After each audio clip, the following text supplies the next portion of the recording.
O Titã Colossal, que é conhecido por esse nome devido à sua altura de incríveis 60 metros, foi o primeiro Titã original a ser mostrado na série. Em sua primeira aparição, ele causou grande espanto nas pessoas. Seu tamanho era o que mais impressionava, sendo grande o suficiente para conseguir olhar por cima da muralha de 50 metros de altura. Nada parecido havia sido presenciado pelos habitantes de Parades até aquele dia.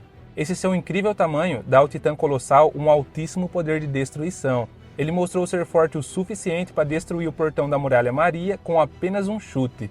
E esse seu chute foi tão poderoso que apenas a rajada de vento formada por ele arremessava pessoas e destroços imensos pelos ares. Ele também foi capaz de lançar o Titã de ataque do Eren voando do chão até o topo da Muralha Maria como se não fosse nada.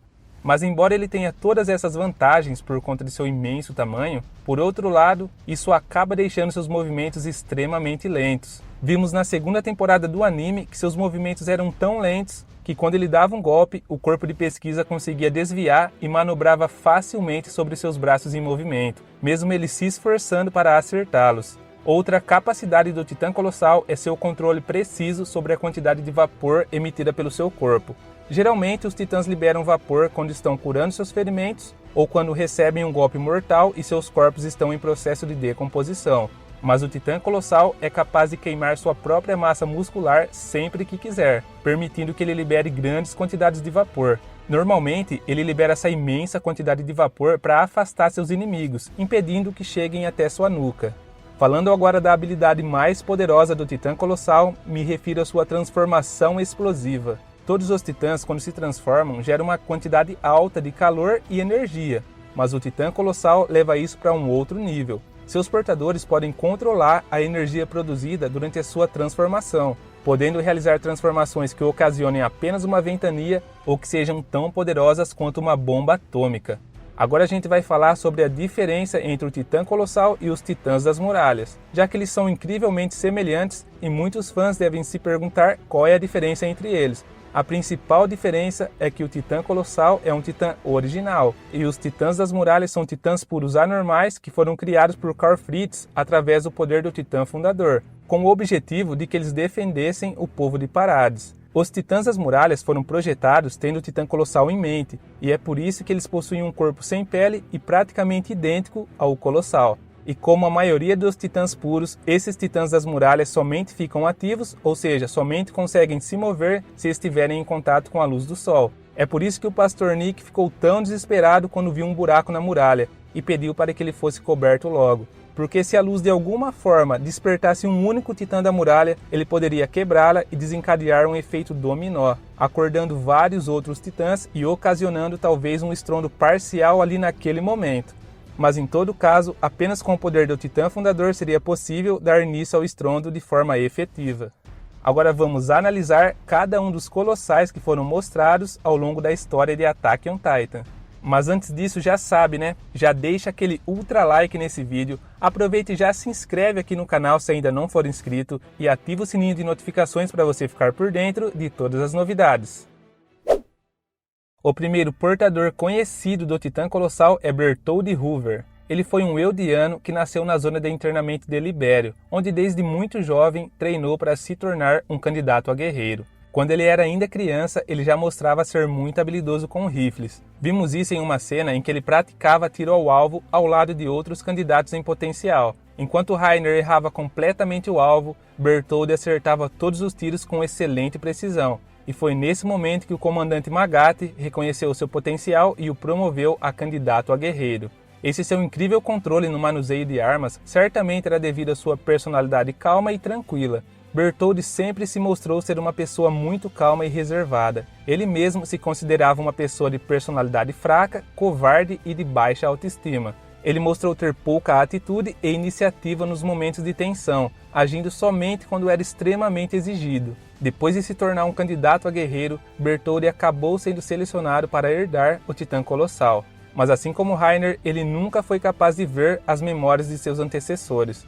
Enquanto alguns usuários de titãs originais acabam perdendo o controle na primeira vez que se transformam, Bertholdt dominou o poder do Titã Colossal de primeira. E provavelmente ele tenha sido escolhido para herdar esse titã justamente por sua capacidade de sempre se manter calmo. porque seria um grande risco selecionar uma pessoa com personalidade mais agitada para controlar um titã que é praticamente uma bomba atômica ambulante. E 2 anos depois, ele foi um dos 4 guerreiros selecionados para a missão de roubar o titã fundador de Parades. E esse cara de boa foi o responsável por todo aquele caos causado aos habitantes da ilha Parades. Em termos de design, o titã colossal do Bertholdt contava com 60 metros de altura, tinha braços longos e praticamente não possuía pele sobre seu corpo, o que deixava à mostra todo o seu tecido muscular. Além disso, ele também possuía pés bastante estranhos que aparentemente eram preparados para suportar o tamanho do seu corpo. Agora vamos falar das façanhas realizadas por Bertholdt enquanto ele esteve em posse desse titã. Como você já sabe, o usuário do Colossal pode controlar a sua capacidade de emissão de vapor, podendo queimar a sua própria massa muscular para liberar vapor extremamente quente do seu corpo, que atua como uma espécie de barreira, impedindo que seus inimigos se aproximem de seu ponto fraco.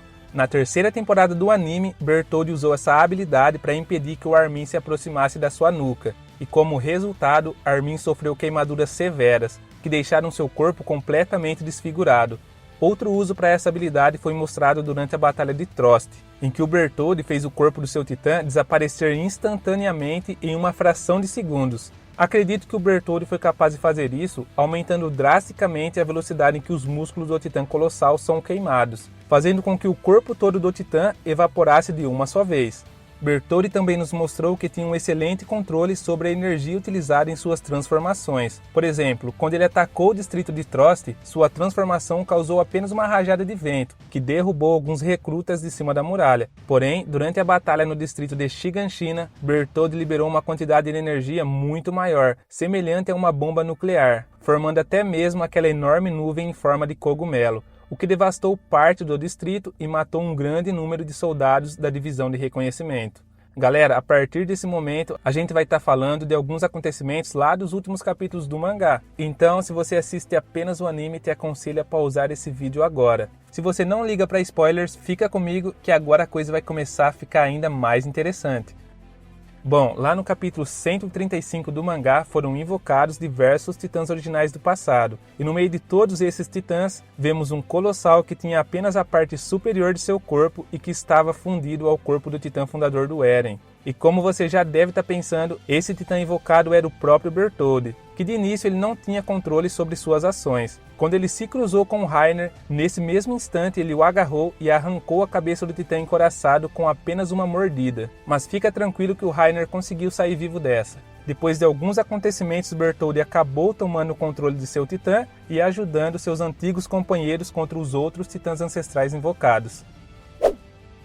O próximo portador do titã colossal é Armin Arlert, que embora tenha recebido o poder desse titã, houve uma grande discussão para decidir quem iria ser o novo portador, pois o seu concorrente era o tão respeitado comandante Erwin Smith. Levi inicialmente estava decidido a salvar o Erwin e transformá-lo no novo portador do colossal, mas no último momento ele mudou de ideia e injetou o soro de titã no Armin. Mas em todo caso, qualquer que fosse a escolha do Levi naquele momento seria uma grande vitória para o povo de Parades, já que tanto o Armin quanto o Erwin eram conhecidos por suas mentes incrivelmente geniais. Desde muito jovem, o Armin tinha grande curiosidade em conhecer o mundo exterior. Sua família era uma das poucas em Parades que tinha evidências de que existia um mundo além das muralhas, e foi por essa curiosidade que seus pais foram executados após tentarem escapar das muralhas através de um balão.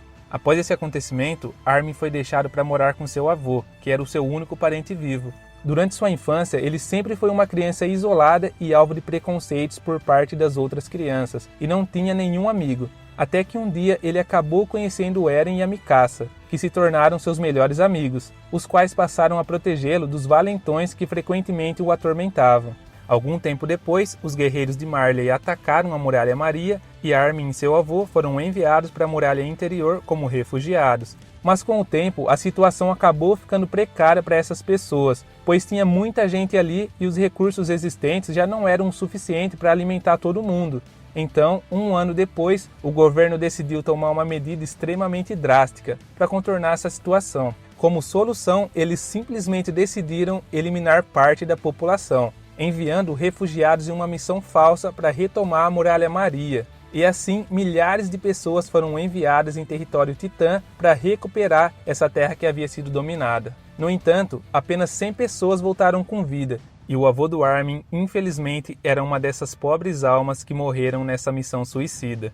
O que significa que o Armin acabou perdendo toda a sua família, e as únicas pessoas que ele confiava eram o Eren e a Mikasa. E como resultado, ele acabou seguindo a decisão do Eren e se alistou nas Forças Armadas. Durante o seu tempo como estagiário, era visível que o Armin era fisicamente mais fraco do que a maioria, mas por outro lado, ele era o mais inteligente da classe. Ele até foi recomendado a ser um técnico da polícia militar, mas acabou optando por se juntar ao corpo de pesquisa. E essa decisão teve dois benefícios principais. Permitiu que ele ficasse com seus amigos e também permitiu que ele realizasse o seu sonho de explorar o mundo além das muralhas. Durante sua primeira batalha em Trost, o Armin ficou com tanto medo dos titãs puros que ficou paralisado e quase foi devorado pelo titã barbudo, se não fosse pelo Eren que literalmente o tirou de dentro da boca do titã no último segundo. Falando agora do visual do Titã do Armin, ele tem praticamente as mesmas características do Titã do Bertholdt, tendo como diferenças apenas algumas regiões de seu corpo, suas expressões faciais e a cor de seus olhos que possuem uma tonalidade azul, igual da sua forma humana.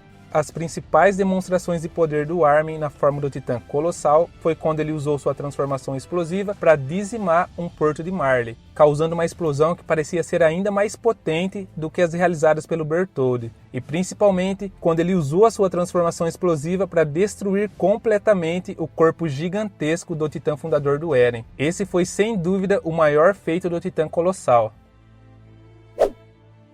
Agora a gente vai falar de um Colossal um pouco diferente dos demais. Lá no penúltimo capítulo do mangá, capítulo 138, a gente teve uma grande surpresa com uma aparição totalmente inusitada. Primeiro aconteceu uma grande explosão, e dessa explosão surge diante de nossos olhos um Titã Colossal que era diferente de qualquer outro que já vimos. Essa era uma versão totalmente nova do Titã Colossal criada pelo Eren, para que ele conseguisse enfrentar o Armin em uma luta de igual para igual. O Titã Colossal do Eren era diferente de todos os outros que vimos. Ele tinha longos cabelos negros e podia até mesmo usar a habilidade de endurecimento em seus punhos. E se você está se perguntando como Eren conseguiu se transformar em um Titã Colossal sem mesmo ter devorado o portador desse Titã, eu te explico. Como o poder do Titã Fundador permite que seu usuário transforme Eldianos em Titãs, ao meu ver, nada impede que ele transforme a si mesmo no Titã que ele quiser. Assim como Karl Fritz usou esse poder para criar milhares de Titãs das muralhas, o Eren simplesmente se transformou em um Colossal para ter essa batalha final contra o Armin.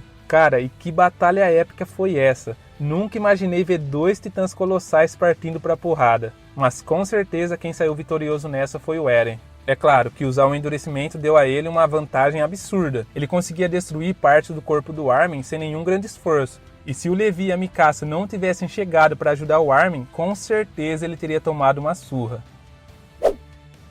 Falando agora do único Titã Colossal ancestral que nos foi apresentado, ele foi mostrado lá no capítulo 122 do mangá, e provavelmente pelo contexto desse capítulo ele tenha sido o primeiro Titã Colossal da história. Ele tem as mesmas características padrões dos outros Titãs Colossais que vimos, tendo um corpo praticamente sem pele e se parecendo bastante com a versão do Titã Colossal do Bertholdt, tendo algumas pequenas características que o diferenciam.